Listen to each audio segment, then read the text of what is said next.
Hello hi. ഇന്ന് ഞാനിപ്പോൾ ഉള്ളത് എൻ്റെ വീട്ടിലാണ് കേട്ടോ. എൻ്റെ വീട് എന്നിട്ട് കയ്യുന്നി ഉളുവാട് എന്ന സ്ഥലത്താണ്. അപ്പോൾ ഞങ്ങൾക്ക് ഇന്നലെ ഇവിടെ നോമ്പ് തുറയായിരുന്നു. ഇപ്പോൾ ഇങ്ങനെ വന്നത്. അപ്പോൾ എന്നാൽ രാവിലെ ഒരു വീഡിയോ എടുക്കാമെന്നൊക്കെ വിചാരിച്ചു. നല്ല മഴയായിരുന്നു ഇന്നലെ നല്ല കാറ്റും മഴയൊക്കെ ഉണ്ടായിരുന്നു ഇന്നലെ. നല്ല ഫ്രഷായിട്ടുണ്ട് ചെടികളൊക്കെ. അപ്പോൾ ഞങ്ങളിന്ന് ഒരു 10:30 ബസ്സിന് പോകാമെന്ന് വെച്ചിട്ട് ഇങ്ങനെ നിൽക്കുകയാണ്. അപ്പോൾ ഒരു വീഡിയോ എടുക്കാമെന്നൊക്കെ വിചാരിച്ചു.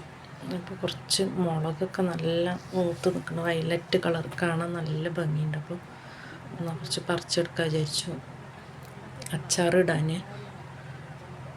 ഇവിടെ പച്ച കാന്താരിയൊക്കെ ഉണ്ട്, പക്ഷെ അതൊക്കെ വിൽക്കുന്നുണ്ട്. ഇത് നീല കാന്താരി ആയതുകൊണ്ട് അവർ എടുക്കില്ല. അപ്പോൾ നിറയെ നിൽക്കുന്നുണ്ട്. അപ്പോൾ പറിച്ചെടുക്കാൻ വിചാരിച്ചു. ഞാനും ഉമ്മയും കൂടെ ഒക്കെ ഒന്ന് പറിച്ചെടുക്കുകയാണ്.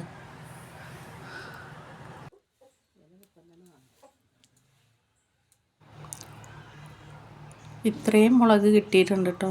അപ്പോൾ ഞങ്ങൾക്ക് പോകാനുള്ള സമയമായി. പാങ്ങളെ കട അടച്ച് വന്നിട്ട് വേണം പോകാൻ. അപ്പോൾ അങ്ങനെ ഇനി ദേവർശാല എത്തിയിട്ടാണ് കേട്ടോ ഈ വീഡിയോ എടുത്തിരിക്കുന്നത്.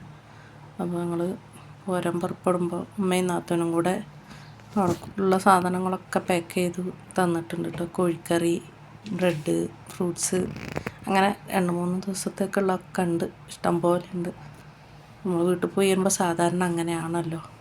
എന്തിന് പറയുന്ന ചാമ്പക്ക, ഏലക്ക, കാന്താരി, പപ്പാളിക്ക എല്ലാതും ഉണ്ട്. ഇനി നമുക്ക് ഈ കാന്താരി ഒന്ന് ഉപ്പും സുർക്കിയിട്ട് വെക്കാം കേട്ടോ. അച്ചാർ ഇടാനാണ് ഇട്ട് വയ്ക്കുന്നത്, പക്ഷെ എരിവൊന്നും അങ്ങനെ കൂട്ടാത്ത ആൾക്കാരാണ്. എന്നാലും ഒരു രസം കണ്ടപ്പോൾ എന്നാൽ അച്ചാറിടാൻ വെച്ചു. എന്തായാലും നോമ്പ് കഴിഞ്ഞിട്ടേ ഇടുള്ളൂ. അപ്പോൾ അച്ചാറിടുന്ന ഒരു വീഡിയോ ഇടാം. അപ്പോൾ ഈ വീഡിയോ ഇഷ്ടമായ ലൈക്ക് ചെയ്ത് ഷെയർ ചെയ്ത് സപ്പോർട്ട് ചെയ്യാൻ മറക്കരുത്.